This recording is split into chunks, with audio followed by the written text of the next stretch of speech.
The winter of 1941 was bitter in Calcutta, but not as bitter as the taste of house arrest in Subhas Chandra Bose's mouth. For months, the British had kept him confined, their eyes always watching, their ears always listening. They knew what he was, a tiger in a cage, pacing, waiting for the moment to strike. Netaji, whispered his nephew Sisir, using the title of respect that had become synonymous with Subhas. Everything is ready. The car is waiting. Subhas looked at his reflection in the mirror. At 44, his face bore the marks of a revolutionary's life. Sharp eyes that had seen too much injustice, a jaw set with determination that no prison could break. Tonight, he would become someone else. Tonight, he would vanish. The disguise was simple but effective. A long beard, the robes of a Pathan, the identity papers of an insurance agent named Ziauddin. As he slipped out of his house on Elgin Road, past the sleeping British sentries who should have been watching, Subhas felt the weight of millions of hopes on his shoulders. India was not just his mother. She was his obsession, his lover, his reason for breathing. The journey to Peshawar was treacherous, then through the Khyber Pass into Afghanistan. Each mile took him further from British India and closer to the dangerous alliance he was about to forge. His companions whispered warnings, but Subhas had made his choice long ago. Freedom, he believed, had no moral boundaries. If the British had allied with Stalin to fight Hitler, why couldn't he ally with Hitler to fight the British? The enemy of my enemy, he murmured to himself as the mountains loomed in the darkness, is my opportunity. Berlin in 1942 was a city of contradictions. Grand architecture shadowed by the machinery of war, opera houses that played Wagner while tanks rolled through the streets. Subhas arrived not as a supplicant, but as a leader in exile, representing the aspirations of 400 million Indians. The meeting with Adolf Hitler had taken months to arrange. The Führer was not particularly interested in India. His gaze was fixed on Russia, on Europe, on his vision of a 1,000-year Reich. But Subhas was persistent, and he had something Hitler wanted, the promise of instability in Britain's crown jewel. The Reich Chancellery was imposing, designed to make visitors feel small. But Subhas Chandra Bose had stood before British viceroys and told them India would be free. He did not bow easily. When Hitler finally entered, Subhas was struck by the ordinariness of the man who had set Europe ablaze. Average height, that infamous mustache, eyes that seemed to look through rather than at people. They spoke through interpreters, a dance of diplomacy and ideology. Herr Bose, Hitler began, his voice measured. You seek weapons and support for your independence movement. I seek justice, Herr Hitler, Subhas replied. The British have drained India of her wealth for 200 years. They speak of democracy while denying it to millions. You understand the injustice of the Treaty of Versailles. We understand the injustice of colonialism. Hitler's response was disappointing. He spoke vaguely of support of Indian independence after the war, of the need to focus on defeating Russia first. Subhas realized with growing frustration that India was a footnote in Hitler's grand design, not a chapter. But if the Führer was lukewarm, others in the Nazi hierarchy saw opportunity. Subhas was allowed to establish the Free India Center in Berlin, to broadcast radio messages to India, to recruit from Indian prisoners of war captured in North Africa. The irony was not lost on him. Here he was, preaching freedom in the capital of tyranny, organizing liberation from the heart of oppression. His staff whispered concerns about Nazi racial policies, about the fate of Jews and others. Subhas's response was always the same. We must use what tools we have. Once India is free, we will answer only to our conscience and our people. The Ankleshwar training grounds outside Berlin became home to the Indian Legion, the Tiger Legion as they called themselves. These were men captured while fighting for the British in Africa, now being asked to fight against them for India. Subhas walked among them daily, his presence magnetic. He wore a uniform of his own design, a blend of military precision and Indian dignity. When he spoke, men listened. Brothers, he would say, his voice carrying across the parade ground. You were told you were fighting for freedom, but whose freedom? Not India's. You fought for the same empire that shot unarmed protesters at Jallianwala Bagh. that jailed Gandhi, that took our rice while Bengal starved. Not all the prisoners joined. Some remained loyal to their British officers, suspicious of Nazi promises. But thousands did take the oath, swearing allegiance to Azad Hind Free India. Training was rigorous. The Germans were efficient instructors, teaching tactics and weaponry. But Subhas insisted on more, on political education, on the vision of the India they were fighting to create. He spoke of an India where caste would not determine destiny, where poverty would not be accepted as fate, where industry and agriculture would flourish together. "We are not fighting to replace British masters with Indian masters," he told them. "We are fighting so that every Indian can stand tall, regardless of birth or faith." Yet the contradiction gnawed at him during sleepless nights. He was preaching equality while depending on a regime that believed in racial hierarchy. He was promising democracy while shaking hands with dictators. His wife Emily, an Austrian he had married in secret, sometimes caught him staring at maps of India with tears in his eyes. "Subhas," she would say gently, "you torture yourself with these doubts." "A leader who does not doubt," he would reply, "is a tyrant.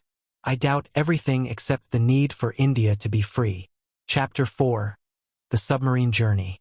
By 1943, it became clear that Germany would not be India's liberator. Hitler's war was turning against him. The Wehrmacht was retreating from Russia, the Allies were gaining ground in Africa and Italy. Subhas needed a new strategy, a new ally. Japan had swept through Asia with stunning speed, driving European colonizers from their possessions. Burma bordered India. If Subhas could reach Japanese-held territory, he could launch his revolution from India's doorstep. The journey was arranged with typical German efficiency and secrecy. A U-boat would take him from Germany to Japanese-held waters, where he would transfer to a Japanese submarine. It was dangerous. The Atlantic was a killing ground. Allied ships and planes hunted German submarines relentlessly. Subhas boarded U-180 in February 1943, carrying little but his dreams and his determination. The submarine was cramped, dark, smelling of diesel and human sweat. For 3 months, he lived in this steel tube beneath the waves, surfacing only at night, always hunted, always vulnerable. The German crew treated him with respect. They called him Excellency and made space for him in their crowded quarters. At night, when the submarine surfaced to recharge batteries, Subhas would sometimes be allowed on deck for a few precious minutes of fresh air.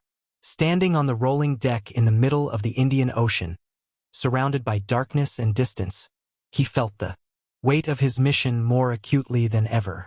"What am I?" he wrote in his journal. "A patriot or a collaborator? A liberator or a pawn? History will judge, but history is written by victors, and I may never be one." The transfer to the Japanese submarine I-29 happened in the middle of the ocean, 2 vessels meeting in the vastness like conspirators in the night. The Japanese sailors bowed formally. Their submarine was no more comfortable than the German one, but Subhas knew he was finally heading in the right direction, toward Asia, toward India, toward destiny. Japan in 1943 was drunk on its early victories but beginning to feel the first tremors of doubt. The Americans were island-hopping across the Pacific, and the Imperial Japanese Army, stretched thin across Asia, was discovering that conquest was easier than occupation. To the Japanese military leadership, Subhas Chandra Bose was a useful tool, a respected Indian leader who could give legitimacy to their claim of liberating Asia from Western imperialism. To Subhas, Japan was a necessary ally, no better and no worse than any other in the ruthless calculus of revolution. But his real interest lay in Singapore, where the Indian National Army awaited him. The INA had been initially formed by Captain Mohan Singh from Indian prisoners of war captured when Singapore fell. It had faltered due to internal conflicts and Japanese heavy-handedness. Subhas knew he could revive it, transform it from a puppet force into a genuine army of liberation. When he arrived in Singapore in July 1943, tens of thousands gathered to hear him speak. The crowd was electric with anticipation. Here was Netaji, the leader who had defied the British, who had crossed continents and oceans, who had survived and returned. Subhas stood before them in his uniform, and when he raised his fist, the crowd erupted. "Friends," his voice rang out, "you have given me your blood, and I shall give you freedom. Give me blood, and I shall give you freedom." The roar that followed could be heard across the island. The Indian National Army was reborn that day, not as a collaborationist force, but as a revolutionary one. Men and women, yes, women too, forming the Rani of Jhansi Regiment, volunteered by the thousands. Subhas was tireless. He organized, trained, inspired, and planned. He established a provisional government of Azad Hind, complete with its own currency, stamps, and national anthem. He was now not just a revolutionary leader, but the head of a government in exile. The Japanese watched this with mixed feelings. They had wanted a puppet. They were getting a partner who made demands and had his own vision. But Subhas was too valuable to alienate, and they needed the INA to help with their planned invasion of India through Burma. In March 1944, the moment Subhas had dreamed of finally arrived. The INA, fighting alongside Japanese forces, crossed the border into India at Manipur. For the first time since he had fled Calcutta 3 years ago, Subhas set foot on Indian soil. He knelt and kissed the ground, tears streaming down his face. Around him, his soldiers watched in silence, many weeping themselves. They were home, but they were home as invaders, as warriors bringing liberation at the point of a bayonet. The Battle of Impel would prove to be one of the bloodiest of the war. The INA fought with courage that surprised even the British. These were not mercenaries or conscripts. They were believers, convinced they were fighting for their motherland's freedom. But belief cannot stop artillery shells. The British and Indian forces defending Impel were well supplied, well entrenched, and determined. The monsoon turned the battlefield into a swamp. Supply lines collapsed. Men died not just from bullets but from disease, starvation, and exposure. Subhas was everywhere, visiting the front lines, encouraging his troops, sharing their hardships. He slept little and ate less. When his officers begged him to rest, he would shake his head. "How can I rest while my soldiers suffer?" The Japanese commanders grew frustrated. Their broader offensive was failing. They began to see the INA not as allies but as liabilities, mouths to feed, ground to defend. The mutual distrust that had always existed beneath the surface now emerged openly. By July 1944, it was clear. The offensive had failed. The INA and Japanese forces began a terrible retreat back through Burma, harassed by British planes and ground forces, dying in the jungle, leaving their hopes buried in the mud of Manipur. Subhas refused to despair. "We have shown that Indians will fight for India's freedom," he told his demoralized troops. "This is not defeat, this is education. The British now know we are willing to die for independence. That knowledge is worth an army." By 1945, the war was clearly ending, and not in favor of Subhas's allies. Germany had collapsed, Hitler was dead, Japan was being bombed into submission. The Indian National Army was scattered, its dream of marching triumphantly into Delhi shattered. But Subhas Chandra Bose was planning his next move. He spoke of reaching the Soviet Union, of appealing to Stalin, of continuing the struggle through different means. India, he believed, would not accept British rule after the war. The sacrifice of the INA would not be forgotten. In August 1945, he boarded a Japanese plane in Saigon, heading toward Taiwan. What happened next remains one of history's great mysteries. Official reports say the plane crashed in Taiwan, and Subhas died from his injuries. His body was supposedly cremated, but no remains were ever returned to India. Many refused to believe he was dead. Sightings were reported for decades in Russia, in China, as a sadhu in India. The mystery became part of the legend. Whether Subhas Chandra Bose died in 1945 or lived on in secret, his impact on India's independence was undeniable. The INA trials in 1945, where British authorities prosecuted INA soldiers for treason, became a catalyst for independence. Indian soldiers in the British Indian Army, seeing their compatriots being tried for fighting for India's freedom, began to question their own loyalties. The Royal Indian Navy mutiny of 1946 showed that British control was crumbling. When India finally achieved independence in 1947, Jawaharlal Nehru, in his first broadcast as Prime Minister, mentioned Subhas Chandra Bose alongside Gandhi.